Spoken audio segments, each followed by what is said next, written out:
In today's journey, we welcome some of our nerdiest equipment to date into the laboratory, a microscope and a hemocytometer. These are going to be important for doing yeast cell counts and yeast viability tests. And unless you have some sort of past experience using microscopes, we recommend grabbing some slides just to test everything out.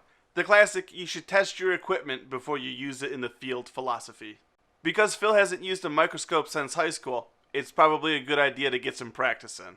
Especially since we'll be using this adapter to put a camera directly onto our microscope so that you can see what we're seeing. But we will definitely be pushing the limits as we are using a cheapo adapter we got off of eBay, along with our low-end photography equipment, paired onto a microscope we got off eBay for about $26 total after shipping. Someday we'll have adult toys, but until then we'll have to make do with what we got.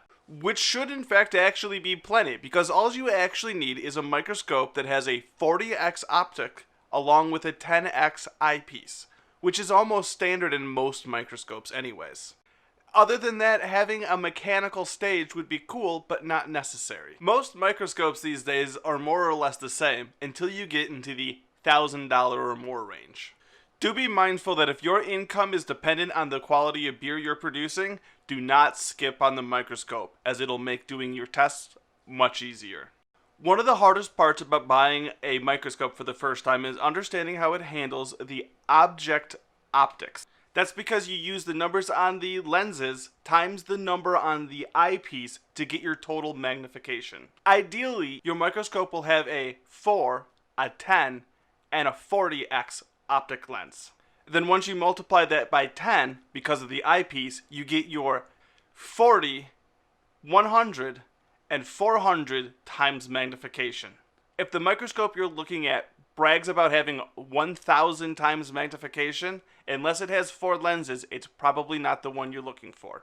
Although the actual type of light source doesn't really matter that much, it is important to make sure that you have a source of replacement parts if those do fail in the future. There's no good in having a fancy microscope if the bulb is dead. This is also the only part that requires power, where we recommend a wall plug, as your microscope should have a place where it lives full time.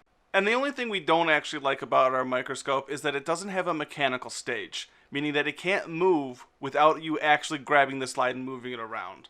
Those clips can make it hard to make fine movements when you're zoomed in really far. We will make it work, but we highly recommend upgrading to that if you plan on doing a lot of yeast tests in the future. The easier it is to do a test, the more likely you are to do it and do it well.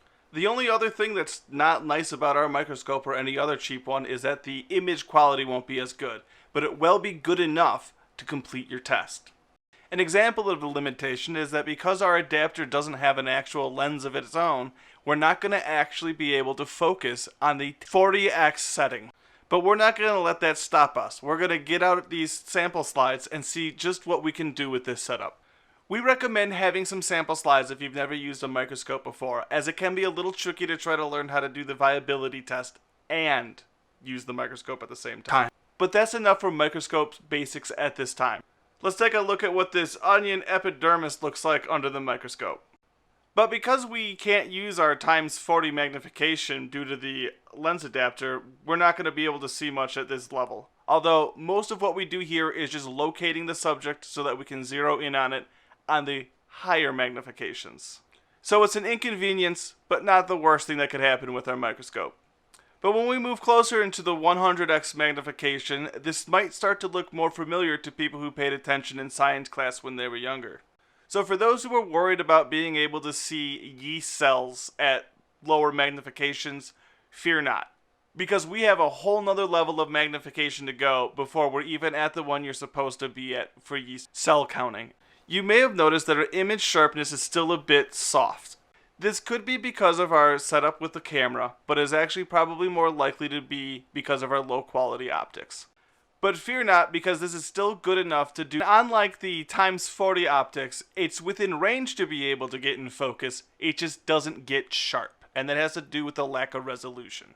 Versus this E here at the 40 magnification, where it will never become sharp because the camera can't get far enough away from the subject. Also, a photographer better trained than Phil would know how to do focus stacking, which is why you're able to see such high detail in other photographs of cells online. Also, they have better microscopes and cameras. But before we leave you so that we can go research how to properly do a yeast viability test, let's take a look at some budding yeast cells that came with our sample set. We are going to skip the blurry 40x images and jump straight onto the 100x images, into which all you can really see is a bunch of blue dots, because all the yeast cells are dead, and that's about it at this point. But when we take it up to the 400x, we start to see the yeast and more of what's going on with them. We can see some are different levels of blue, some of them have little lumps coming off of them. That's where the yeast is budding off into another cell. And if we had the proper equipment, which is in the mail, we'd be able to do a yeast viability test at this magnification to see how many cells are alive in a given sample. Something that will be more than a little important when we move on to testing different ways to store yeast and how long they stay viable for after their best by date by the manufacturer. We will also be able to test the quality of our yeast starters that we made in a few episodes ago, as we should be able to see any bacteria or infections that have made its way in there, if it has in fact done so. But that's enough for today, so remember to like, comment, and subscribe if you would like to see more of what we're doing. Also, if you want to see more of what we got going on, don't forget to support us on Patreon. The quality of our equipment is directly related to how much you give. Now here's something funny. Phil tried to do a yeast viability test without reading the instructions. It didn't go well.